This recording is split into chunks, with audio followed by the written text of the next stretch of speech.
So, hi everyone, I've got Catherine Ross here, and she's the founder of Melbourne Mums in Business. I'd like to just talk to her about the group and how she started the group.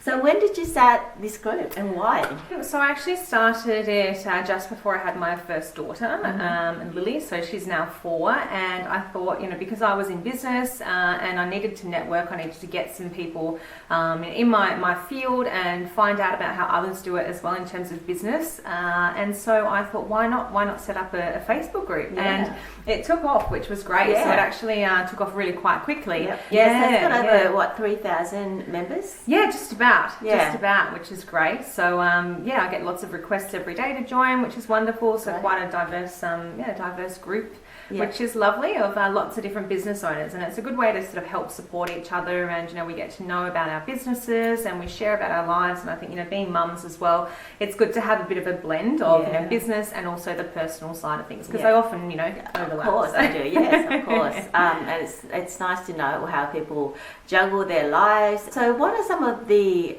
hurdles or some of the roadblocks that you find with the group? The group, I think, with any group, it's what you put in and what you get out. So you do need to be consistent, and I have noticed that, during times in my life, especially when I had my second daughter, maybe I didn't put in as much, I wasn't as present. So I think that I noticed that drop in engagement, and with any group, engagement is key, because it also helps the algorithms as well. And I'm no Facebook expert at all, but I think that, the consistency aspect has probably been my biggest challenge, and keeping people, talking. So thankfully I have admins now who run the group for me, which is helpful. How many admins do you have? Quite a few, but I have a very active admin, Tracy Hall, so thank you so much, Trace, for helping me out. And she really helps me. So how did you meet Tracy? Through networking as well, so been really helpful, and she's such a lovely soul who really is happy to give and help out. So it just helps keep that balance as well. So do you and the admins drive the chat, instigate questions and topics? Not so much now that we have to instigate the questions, but I will post on there fairly regularly. But now it's kind of at that point where it does run itself. So people understand that we have theme days, and every day we have a separate theme. So I think that when you start a group, it's good to give people direction as well, because they know what to post, and it also creates like a prompt as to what to say and how to get engagement, and then you're also getting out your message, and it's not just about spamming and promoting. But what if you have a particular question on that day that you need help with? Is that fine to post on a different theme day? Absolutely. So there's help any day. So underneath that, you can always post for help if you need something, or you need you're looking into a particular type of business that you need help to work with. Then absolutely, you can post away, which is good. But I do find those prompts help a lot, and I run several groups with those too. So do you? They're good. I run another group that's raising resilient kids and conscious parents, and actually I put a poll up, and I said, because it started off very similar, just like post what you post what you feel like. But then I put a poll up, and I said, would you prefer to have theme days or just leave it? And I think it was like 90% of people actually wanted the theme days. Because it gives you some kind of guidance. Absolutely, and framework too. What are some of the worst experiences on a group chat? I mean, I guess you've got haters and trolls, and that's quite real, isn't it? Yeah, but funnily enough, I've never really experienced trolls in those groups, because I think people, trolls don't necessarily join groups like that are more specific. So if you have something in mind that you want to create a group around, the more specific that you are, the more you're going to be drawing that target audience too. So some of the more generalized groups, and especially the buy, swap, sell groups, like to be a bit of a breeding ground for trolls. But thankfully, I don't think that we have, certainly not in my experience, have I seen any trolls in my group at least. So. So I guess what's the worst thing that has happened in the group? I mean, spamming probably? Yeah, it's just that spamming, and I really put a lot of value on personalizing things. So I don't like to just blanket spam on a promote day. I like to make sure that I'm I suppose tailoring it to each individual group. So even if it's just changing a couple of words, going to that effort shows that you care, and that you're wanting to add value, and not just spam. So repeat offenders and people who don't use the hashtags do sort of grate my nerves a bit, but that's okay.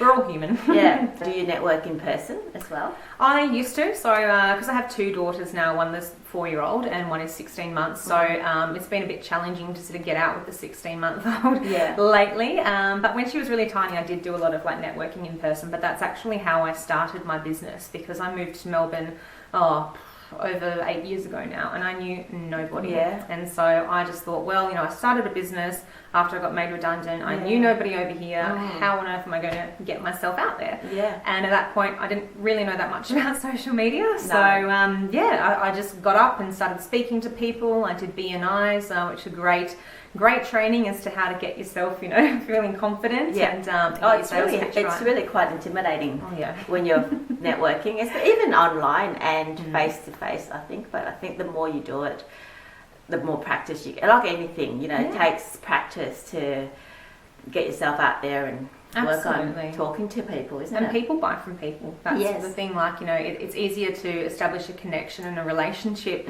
with somebody that, you know, you're seeing in person or even on a video, you know, because everything is energy as well. And we're always, absolutely, you know, Well, I meet a lot of energy. my people to interview on Facebook groups like yourself. Like today, I'm going into somebody's home to interview them that I've never met before, and you don't know me from a bar soap.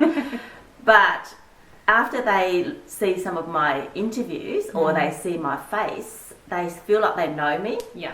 So I think that whole putting yourself out there, your face and yourself and your videos and your personality, it just shows the authenticity, and it creates trust really quickly rather than a still photo. Yeah, absolutely. And, you know, we pick up on those nuances as well. And I've done a lot of videos in my time in business now, because I've recognised that A, you know, that's the way that a lot of the stuff is heading, and B, that's how you connect with people. And in such a technological world where we have a lot of that disconnect, I think that really helps to re-establish that connection as well. A lot of your friends, network friends that you meet through the kids, I mean, I know that, you know, I had young kids, they're huge now. When they were in primary school and kindergarten, you meet a lot of people, and that's where I made a lot of my good friends still.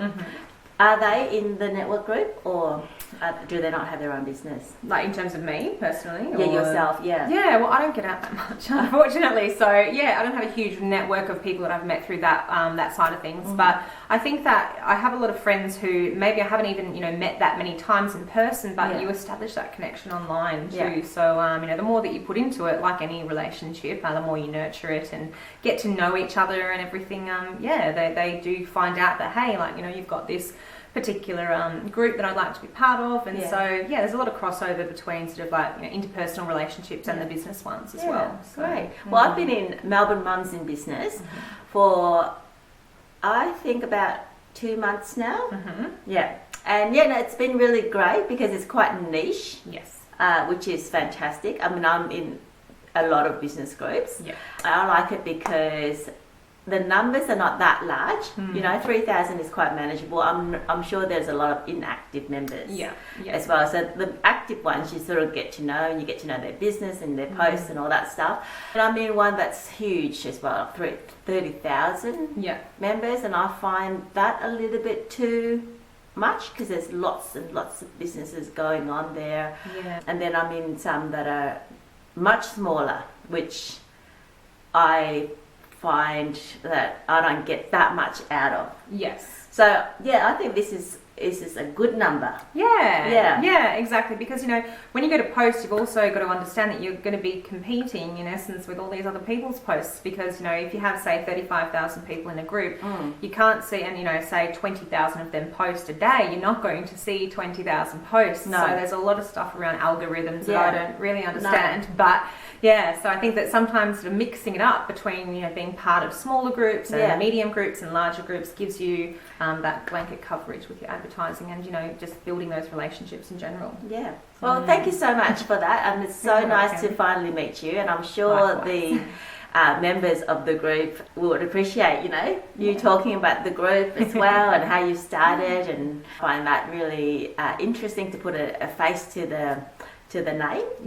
Oh, wonderful. Well, thank you so much for being part of the group. And I think that, you know, the more that you post in the group as well, whatever group you're part of, the more you're visible and people understand what you do. So if you're in a group and, you know, you sort of hang back and just sort of look through, make sure that you post, get out there and do it. Because, otherwise, you're losing out. So. And to add on that, not only with groups, but with engagement in Facebook, Instagram, LinkedIn, even YouTube, the comment section is gold. It's like free real estate for advertising. Yes, You know? absolutely. Everyone else sees your post, and like, you know, if it's quirky or interesting or funny, Yeah. people click on your name to see what you're all about, especially if you are consistent Yes. in posting. So it's a Yes. really good way to get out there without being too sally or promoting or Yeah. spammy. Yeah, it's just making yourself front of mind, because you know you may not have people flicking through your pages or going to your website, but I get tagged now in a lot of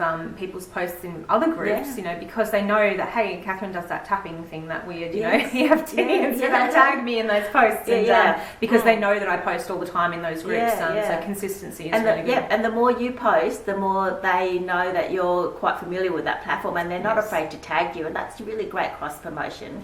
People are apprehensive to comment because they think, oh, well, I don't know what the right thing to say, I don't know what people might think of my comment. But seriously, people don't have that much time to think about your comment as much as you do. You know, you're Yeah. the most critical of your own Absolutely. comments and your own face and your own photos and everything else. So just put yourself do out it. there. Engage, That's right. engage. Yes, exactly. Thank you. All right. Thanks.